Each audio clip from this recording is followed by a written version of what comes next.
ইন্দোনেশিয়ার ভূমিকম্পের হেলকটা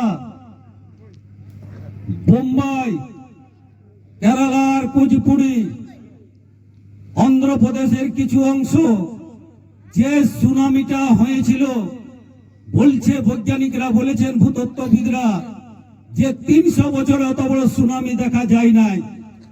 বৈজ্ঞানিকরা যদি বলে, আমাদের কর্মী সমাজের সমাজ বিজ্ঞানীরা বলছে 2024 সালে ৮, ৯, ১০ হুলিলুটারে যে সুনামিটা হবে অজিত মাহাতোর নেতৃত্বে, সেটা আর মনে হয় জগতে জন্মে কোনোদিন হবে কিনা।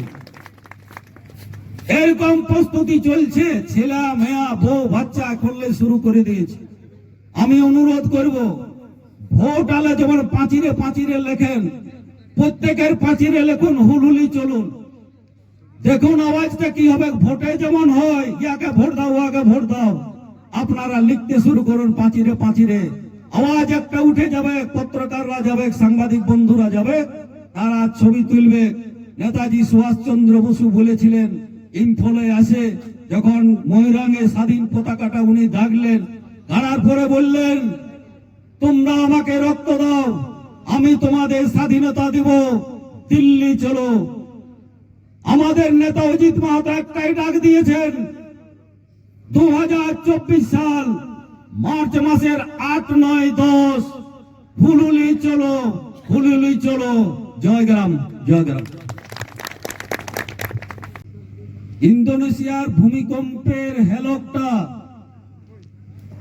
বোম্বাই, কেরালার কুচিপুড়ি, অন্ধ্রপ্রদেশের কিছু অংশ যে সুনামিটা হয়েছিল, বলছে বৈজ্ঞানিকরা বলেছেন, ভূতত্ত্ববিদরা, যে ৩০০ বছরে অত বড় সুনামি দেখা যায় নাই।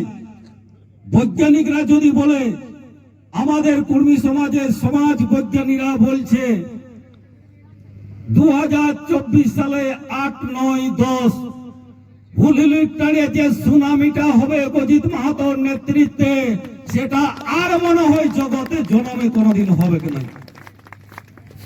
এরকম প্রস্তুতি চলছে, ছেলে মেয়া বউ বাচ্চা করলে শুরু করে দিয়েছে। আমি অনুরোধ করব, ভোট আলে যেমন পাঁচিরে পাঁচিরে লেখেন, প্রত্যেকের পাঁচিরে লেখুন হুলহুলি চলুন। দেখুন আওয়াজটা কি হবে। ভোটে যেমন হয়, ইয়াকে ভোট দাও, ওয়াকে ভোট দাও, আপনারা লিখতে শুরু করুন পাঁচিরে পাঁচিরে। আওয়াজ একটা উঠে যাবে, পত্রকাররা যাবে, সাংবাদিক বন্ধুরা যাবে, তারা ছবি তুলবে। নেতাজি সুভাষচন্দ্র বসু বলেছিলেন, ইম্ফলে আসে যখন ময়ূরাঙ্গে স্বাধীন পতাকাটা উনি দাগলেন, দাঁড়ার পরে বললেন, তোমরা আমাকে রক্ত দাও, আমি তোমাদের স্বাধীনতা দিব, দিল্লি চলো।